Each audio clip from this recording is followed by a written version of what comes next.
ഈ ലോട്ടറി അടിക്കണത് ഒരു കണക്കിന് നഷ്ടമാണ്. 80 ലക്ഷം അടിച്ചാ 50 നമുക്ക് കയ്യിൽ കിട്ടുള്ളൂ. 30 നഷ്ടം. ഒരു ചായ പറഞ്ഞ അര ഗ്ലാസ് ചായ, ഇതല്ലേ അതിന് വലിയ നഷ്ടം? അല്ലേലും വെറുതെ കിട്ടുന്ന കാശല്ലേ, ഒരു കാര്യത്തിന് ഉപകാരപ്പെടില്ല. ആർക്കാണ് ഇപ്പൊ വെറുതെ കാശ് കിട്ടിയത്? അപ്പൊ ചേട്ടൻ അറിഞ്ഞില്ലേ, നമ്മുടെ ബേബിയുടെ കടയിൽ നിന്ന് എടുത്ത കാരുണ്യ ലോട്ടറിക്കാണ് ഒന്നാം സമ്മാനം. 80 ലക്ഷം രൂപ. എത്ര? 80. കർത്താവേ കരുണയുള്ളവനാണ്. ഒരു തവണ പാവപ്പെട്ടവനെ മരിച്ച് 10 പതിനെന്നെ കൊണ്ട് പോയില്ലേ, അതൊക്കെ കർത്താവ് കാണാതിരിക്കോ? ആർക്കാ അടിച്ചത്? ആർക്കാണെന്ന് അറിയാൻ പാടില്ല. എന്തായാലും സ്ഥിരമായിട്ട് കിടക്കുന്ന ആർക്കും അല്ലെന്നാണ് കേട്ടത്. ഊട്ടിയെ കൊടുക്കാനാണെങ്കിൽ വിളിക്കണേ. ആ ഓക്കേടാ. എന്തായാലും നമ്മുടെ നാട്ടിൽ ആദ്യമായിട്ടാണ് ഒരാൾക്ക് ഫസ്റ്റ് പ്രൈസ് അടിക്കണത്, അതും 80 ലക്ഷം. 80 ലക്ഷം. എല്ലാരും ഉണ്ടല്ലോ.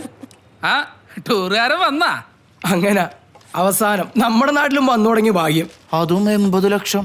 കമ്മീഷൻ കിട്ടും 10%. ആ എന്താ നിങ്ങൾ പറഞ്ഞ, എനിക്കൊന്നും മനസ്സിലായില്ല. ആ അപ്പൊ നീ അറിഞ്ഞില്ലേ? എടാ നിന്റെ കൂട്ടുകാരന്റെ കടയിൽ നിന്ന് എടുത്ത കാരുണ്യ ലോട്ടറിക്കാണ് ഫസ്റ്റ് പ്രൈസ്. ബേബിയുടെ കടയിലാ? ആടവധൂരി ആണോ? അത് ശങ്കാറല്ലത്. ആർക്കാ അടിച്ചത്? അതറിയാൻ പാടില്ല. ആർക്കായാലും എന്താണ്, നമ്മുടെ ബേബിക്ക് 8 ലക്ഷം രൂപ കമ്മീഷൻ കിട്ടൂലേ? പിന്നെ 8 ലക്ഷം ഒന്നും കിട്ടിയായിരിക്കൂല. അതൊക്കെ വെറും അന്ധവിശ്വാസമല്ലേ?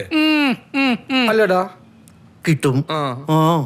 ഞാനൊന്നവനെ വിളിച്ചു നോക്കട്ടെ. അങ്ങനെ വിളിക്ക്.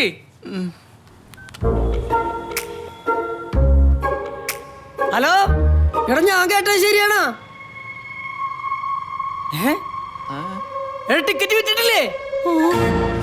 ഭാഗ്യവാനേ. അപ്പൊ 80 ലക്ഷം അടിച്ചേക്കണത് ബേബിക്ക്. നമ്മുടെ ബേബിക്കാ? അത് കളിക്കല്ലേ നമ്മുടെ ബേബിക്കാ? അടിപൊളി. 2 ബെഡ്റൂമേ ബാത്റൂമേ അറ്റാച്ച്ഡ്. അവറാച്ച മുതലാളി കേട്ടാ, 80 ലക്ഷമാണ് ബേബിക്ക്. തന്റെ പ്രാക്കിന്റെ ഗുണോടോ, താനല്ലേ പറഞ്ഞത് ഇതിലും വലുത് കിട്ടുന്നു. കിട്ടിയടോ, കിട്ടി. 80 ലക്ഷം. 80 ലക്ഷം കിട്ടി.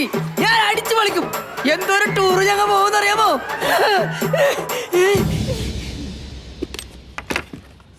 എന്നെ കൂടെ പ്രാഗോ? പ്രാഗ് പ്രാഗോ പ്രാഗ് പ്രാഗ്. നന്നായി വരും, നീ നന്നായി വരും, നന്നായി വരും. അല്ല പിന്നെ എണീറ്റ് വല്ല പണിക്കും പോടാ പടകളെ. ലോട്ടറി എടുക്കാൻ നടക്കണം. ഇനി എന്റെ പിരാക്കൊണ്ടാണ് അവന് ലോട്ടറി അടിച്ചത്? അങ്ങനെ സാധ്യതയില്ല. ഇനി ആയിരിക്കോ? ഞാൻ നശിച്ച് നാറാണക്കല്ല് പറിച്ച് പൊണ്ടാറടങ്ങിപ്പോ. ആഹാ, ഇനി ഒരു ബമ്പർ എടുക്കാം.